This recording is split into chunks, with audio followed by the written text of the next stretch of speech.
Saya mohon maaf. Wallahul muwaffiq ila aqwamit thoriq. Wassalamualaikum warahmatullahi wabarakatuh.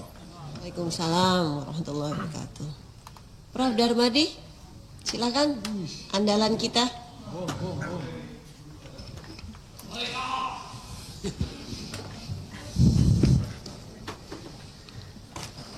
Assalamualaikum warahmatullahi wabarakatuh. Shalom. Yang terhormat Profesor Anggia, Profesor Eko, Profesor Adi, Profesor Nurdin Halid, dan Profesor Andre, dan teman-teman dari Pertamina dan jajarannya. Perkenalkan Pak, nama saya Darmadi Durianto, Dapil DKI Jakarta, Jakarta Barat, Jakarta Utara, Kepulauan Seribu. Yang pertama Pak, saya apresiasi saat Bapak minta maaf. Saya nonton habis Pak, pidato Bapak.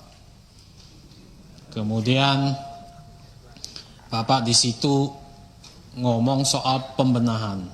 Saya juga senang Pak. Gitu.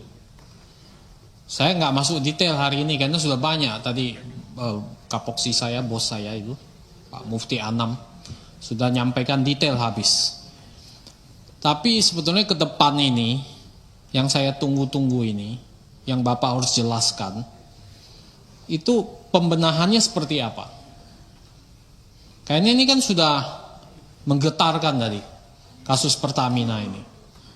Ya. Menyeret banyak nama, sampai nama saya aja masuk-masuk loh Pak. Di kotak itu. Ya, mencengkram. Pak, 10 tahun di DPR Pak, saya nggak pernah ke kantor Pertamina Pak. Tahu di mana saja lokasinya nggak tahu Pak. Ngajak di luar ketemu aja orang Pertamina nggak pernah Pak. Bisa dicek CCTV.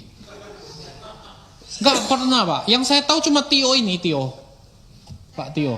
Sekper atau apa? Karena Korsek sering di DPR ini ketemu. Jadi tahu-tahu masuk tuh nama Pak. Ya. Ada gambarnya lagi ditaruh. Itu nggak tahu buzzer mana, buzzer Pertamina atau apa itu. Ya. Pakai peci. Hari pertama saya memang sudah ngomong pembentukan panja Pertamina di Kompas Live TV. Kenapa saya ngomong begitu Pak? Supaya Bapak diberi kesempatan untuk kasih keterangan sebenar-benarnya di DPR ini. Mari kita berantas. Gitu. Nah sampai sekarang saya nggak tahu sebetulnya strategi pembenahannya Bapak itu apa. Pembaharuan kah? Recycle kah? Ganti pemain kah? Itu nggak ada Pak. Saya percaya Pak Simon Pak, orangnya baik.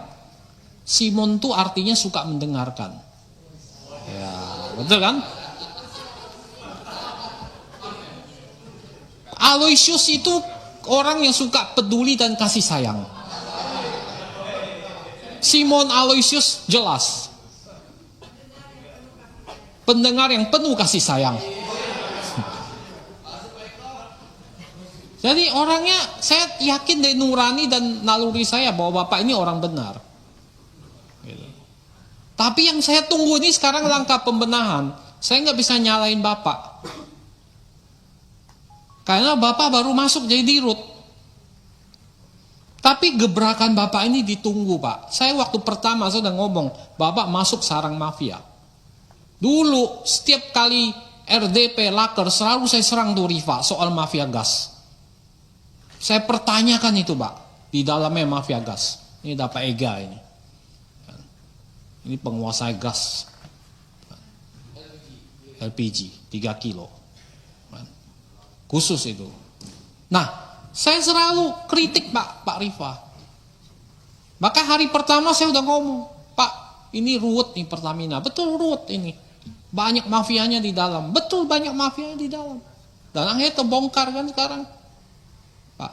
Nah ini tugas Bapak. Saya tunggu strategi pembenahannya Bapak. Apa strateginya? Ini yang belum Bapak paparkan ke kami. Nanti Bapak paparkan. Seperti apa sih? Apa Bapak hanya ganti pemain? Bersih-bersih, beres-beres. Ini yang kita tunggu. Itu yang pertama Pak. Yang kedua, Saya minta Bapak memperhatikan minimal catatan komisaris utama. Yang lama. Yang viral. Yang puluhan juta orang nonton. Temannya Pak Andre. Itu temannya Pak Andre, Pak. Komut lama itu. Ya kan? Ya. Jadi banyak catatan situ yang saya yakin banyak kebenarannya di sana. Pertama, beliau menyebut tentang e-katalog. Apakah betul internal direksi Pertamina ini nggak mau menerapkan e-katalog LKPP ini? Yang tadi disindir Pak Mufti. Ini catatan pertama. Catatan kedua, apakah betul banyak orang Petral masih di dalam? Bapak mau beresin apa enggak? Orang-orang Petral ini yang mafia dulu ini mau diberesin enggak? Begitu. Atau setengah hati Bapak nggak bisa beresin? Buktinya kemarin Petral bubar, orangnya jadi dirut tuh. Pertamina Patraniaga. Nah ini masih ada nggak orang-orangnya? Saya dapat info dari orang dalam bahwa ada masih orang-orang Petral dulu di situ.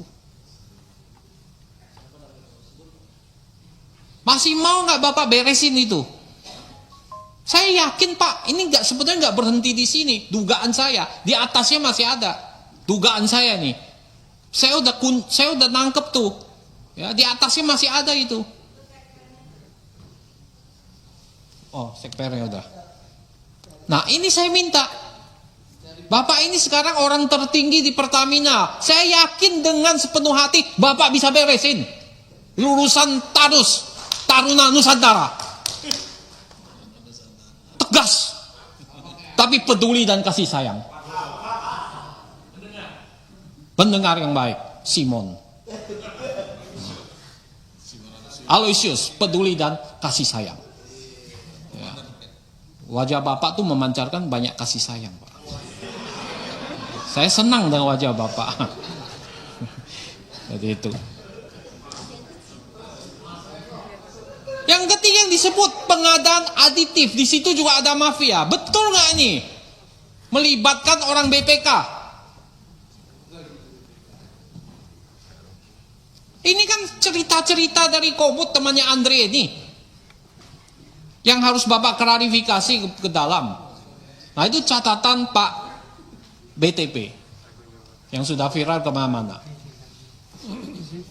Yang ketiga adalah saya punya 5 poin Pak, mohon jangan dipotong Pak.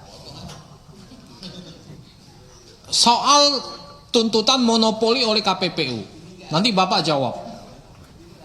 Karena non subsidi itu dimonopoli oleh Pertamina, ya, melanggar pasal 17 Undang-Undang Praktek Monopoli dan Persaingan Usaha Tidak Sehat.